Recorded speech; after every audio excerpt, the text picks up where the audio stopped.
My professor from the other room came over and said, plane just hit the World Trade Center. And I just thought it, was an accident. Maybe the plane had lost control, and then he came over and said a second one hit, and that's when we knew we were under attack.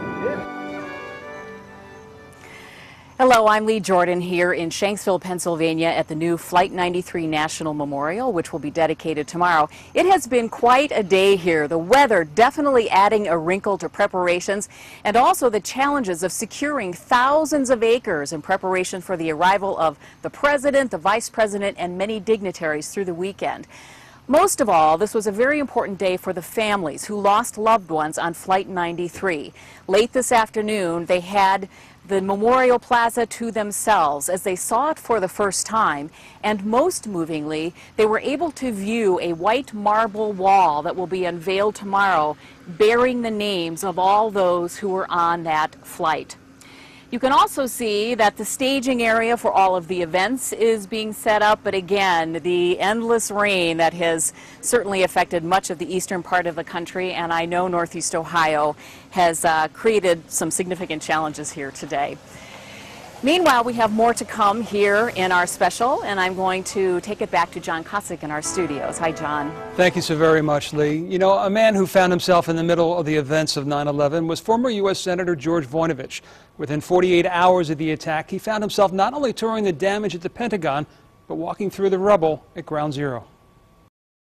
On the morning of September 11th, then Senator George Voinovich was in the Capitol. He no sooner learned what was happening when his chief of staff told him they had been ordered to evacuate. He had to drag me out of there. I said, I will be damned if I'm going to get out of here because of, and I went on, And of course, I wasn't aware of the fact that the word is out that there's a plane coming back. We didn't know whether the plane was going to hit the Capitol or the White House or our buildings or whatever it is. As the world seemed to come to a stop, Voinovich remembers the next day going to church. I'll never forget Father Hemrick saying, our lives have changed forever.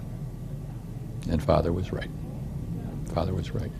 2 days after the attack, Voinovich went to Ground Zero. These are pictures that he took with his own camera. It was like some horror movie, you just, where the devastations occurred and you just could not believe what you saw.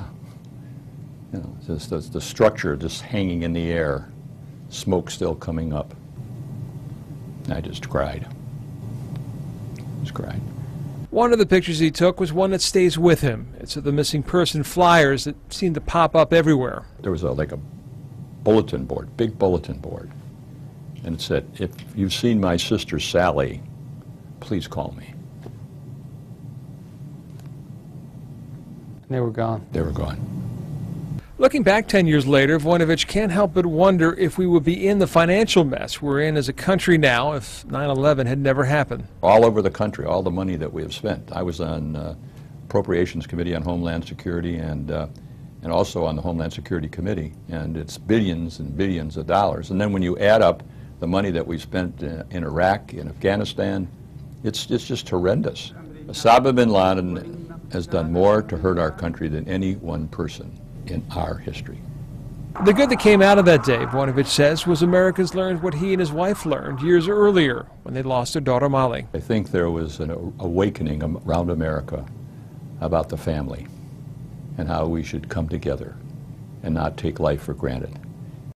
Senator George Voinovich sharing with us his thoughts. We want to hear your thoughts as well on the 9/11 attacks. Share your comments at facebook.com/WEWS5. And be sure to check out our special section on newsnet5.com.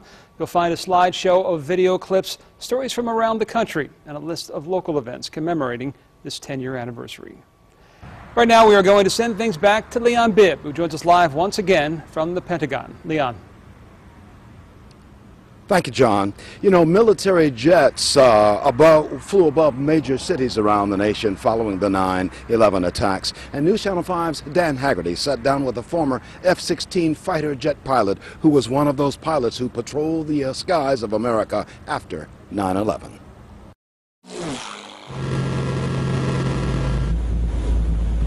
He's one of the world's best stunt pilots and helped protect this country when it needed him the most.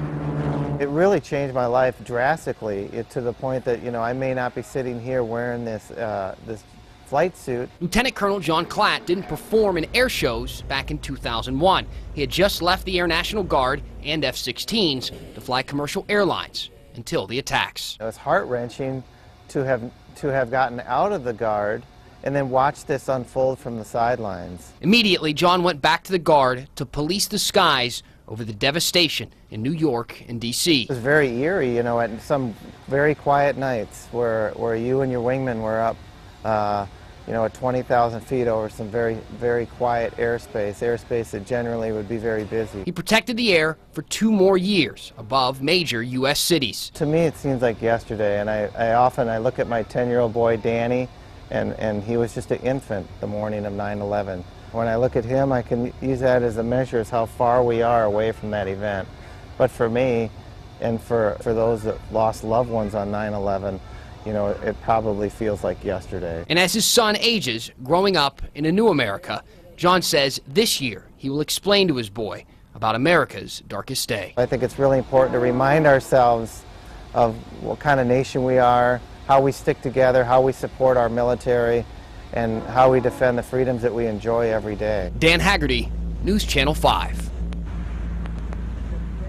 Remembering 9/11. Our special coverage will continue in just a moment. And as we started to see people go to war for us after it, I think that's when, more than just that day, I think it's been 10 years of always remembering that it happened.